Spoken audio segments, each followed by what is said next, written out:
Hey everyone, welcome to another deep dive with us. Glad to be here. So today we're going to be talking about this idea of the two-mountain life. Okay. We're using David Brooks's book, The Second Mountain, as our guide for this conversation. Yeah. And it's really a fascinating idea, this concept that, the first mountain represents building a successful and independent identity. Right.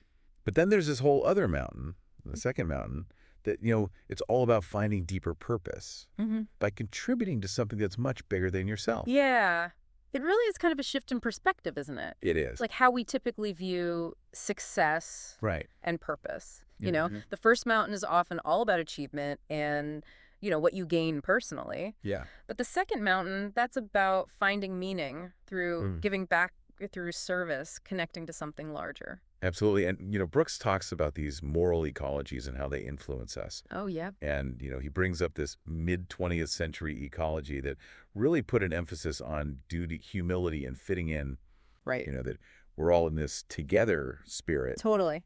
But then he contrasts that with the hyper-individualistic culture that we see a lot today. Yeah. Where self-fulfillment sometimes can overshadow the importance of community. It's interesting to think about how that shift in those moral ecologies, how that might actually show up in the challenges that people face on that first mountain. Oh, absolutely. It's like the pressure to achieve Right. in such a hyper-individualistic world. Yeah. It can actually make it harder to find genuine meaning. It can. And purpose. And Brooks illustrates this so well when he talks about the Odyssey years of young adulthood. Oh, yeah. He captures that feeling of optimism, but also, the struggles of trying to figure out who you are with all these societal pressures. It's so true. There's this constant comparing ourselves to others that can just rob us of our joy. And then there's the allure of the meritocracy, Right. which, it sounds good on the surface, but it can lead to workaholism.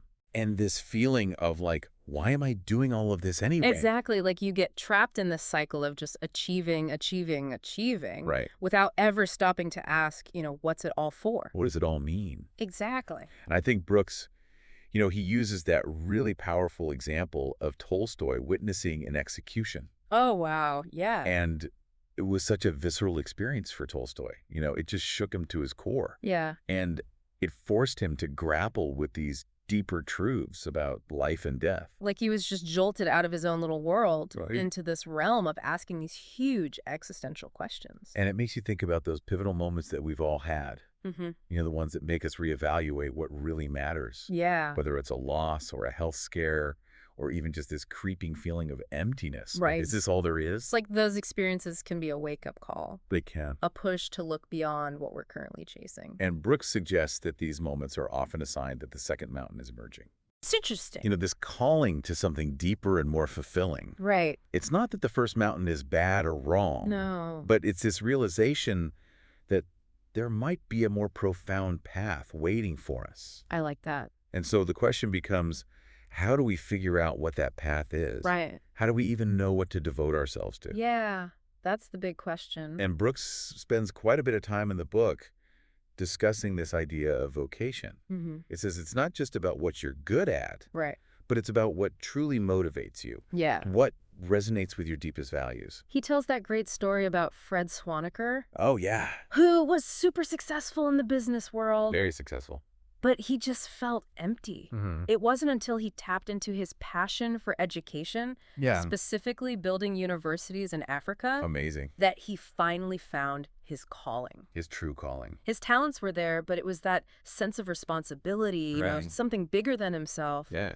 that really lit him up. It makes you wonder, for all of us, what are we truly passionate about? Absolutely. What feels less like a job and more like a responsibility, like something we were meant to do. It might be something we haven't even considered yet. Right. Something that seems totally impractical or unconventional. But maybe that's where the most rewarding journeys actually begin. Yeah, I think Brooks would agree with that. I think so too. Yeah. He says the second mountain isn't about playing it safe. Right. It's about embracing a purpose that could take us to unexpected places. Absolutely. And he talks about how these unexpected journeys often involve some pretty big commitments, Oh, yeah. especially when it comes to things like marriage and faith. Let's talk about those commitments. Okay. Brooks describes them as these transformative experiences that actually redefine who we are.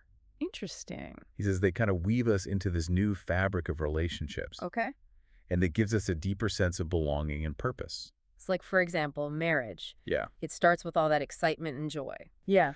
But it evolves into this lifelong education in selflessness. Right. It's about truly understanding each other's emotional needs. And sensitivities. Yes, navigating those sensitivities. Yeah. And choosing forgiveness over resentment. And Brooks digs into faith as well. Yeah. Emphasizing its power to shape our desires and mold our character. He sees faith as a force for good. He does. Especially when it's rooted in humility and surrender. Absolutely. And this all leads us to another crucial element of the second mountain community. Yeah. Brooks stresses the importance of building strong connections with others, of moving beyond that hyper-individualism, Right. and embracing shared responsibility. And he outlines these stages of community formation Oh, interesting. that are very similar to the stages of intimacy in relationships.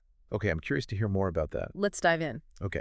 It starts with gathering, creating spaces where people can really connect. Right, like laying the groundwork. Exactly. And then there's this kind of combustion Oh, interesting. where people start sharing their stories and experiences. Becoming vulnerable. Yes, going deep with each other. And Brooks talks about those shared experiences being the foundation for a communal narrative. Right. This story that binds people together. He uses a great example, the revitalization efforts in Wilkesboro, North Carolina, Oh, yeah, I remember that one. where people from all different backgrounds came together. To revitalize their town. Exactly. And in the process, they created this shared identity. It's amazing how a shared project can do that, It's not just about living near each other. right? It's about working together towards something that matters to everyone. And Brooks refers to this as developing a code of neighborliness. I like that. It's about embracing those principles of neighborly support and, just doing those small acts of kindness every day. Like recognizing that our lives are interconnected. Yes. And choosing to contribute to the well-being of those around us. And this is where Brooks brings up the idea of thick institutions. Oh, yeah. He contrasts those institutions, which are often rooted in tradition and shared values, Right. with the kind of transactional nature of a lot of modern life. Like his experience with the University of Chicago's Great Books program. That was a really formative experience for him, It was a place where ideas were valued where deep thinking was encouraged. and where he felt connected to something larger than himself. It seems like that sense of connection is really crucial, It is, especially when we're talking about the dangers of hyper-individualism. which Brooks argues is eroding community and weakening our sense of obligation to others. It's something that a lot of thinkers are concerned about these days. It is. We're seeing the effects of this hyper-individualism everywhere. The isolation, the anxiety. That pervasive lack of meaning, And it's not just an individual problem. it's a societal problem. Absolutely, when we prioritize our own needs above the needs of others. It creates this culture of detachment. And distrust. Exactly. So how do we counteract this trend? Well, Brooks offers a few suggestions. Okay. He emphasizes the importance of what he calls relational acts. What are some examples of those? Things like sharing stories, singing together. Having meals together. Yes, rituals, deep conversations, Here it is. forgiveness, creating beauty. Working together for a common good. It's about actively engaging with others, building relationships. And contributing to something beyond ourselves. Instead of always asking, what can I get? We start asking, how can I be of service? Exactly. It's a shift in perspective. From acquisition to contribution. And Brooks argues that this shift isn't just about making the world a better place. It's about personal growth, too. It is. It's about cultivating qualities like humility, compassion, generosity, gratitude. Those are all qualities that benefit us as individuals. As we extend ourselves to others. It's like this realization that true fulfillment comes not from achieving our own goal, but from contributing to something bigger than ourselves. finding meaning and purpose in serving others. And serving a cause that transcends our individual aspirations. It's a journey that often begins with recognizing our own limits. Brooks talks about the importance of humility, Yeah. admitting that we don't have all the answers Right. and that we really need each other. He also talks about the importance of vulnerability, Oh, absolutely. allowing ourselves to be seen and understood by others, Even with all our imperfections. which can be tough, It can be. especially in a culture that values self-reliance so much. Right, like we're supposed to have it all together. And be perfect. Yeah, but think about it. Okay. When we embrace our vulnerability, we give other people permission to do the same. It creates space for authenticity. It does. It's like saying, hey, I'm not perfect. Yeah. And that's okay. You don't have to be perfect either. And that can be so freeing. So freeing. For everyone. So as we wrap up our deep dive into the second mountain, Okay. what are some of the key takeaways that stand out to you? You know, for me, it's that a life of meaning and purpose isn't something we achieve on our own. It's about finding our place in a larger story. Right. A story that's woven together through relationships, community, and a commitment to something bigger than ourselves.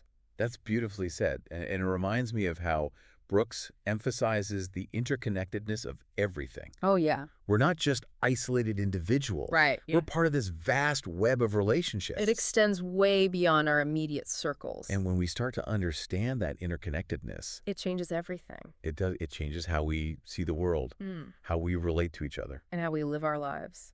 So as you go about your day, remember this. Okay. You are not alone. Mm-hmm. You're part of something much bigger than yourself. And your actions. Yeah. No matter how small they may seem, Right. they have the power to make a difference. And if you ever find yourself feeling lost or unfulfilled, remember what Brooks says about the second mountain? Yeah. There's another way to live. There is. A path that leads to purpose, meaning connection. It might be a weird, strange trip, as Brooks puts it. It might.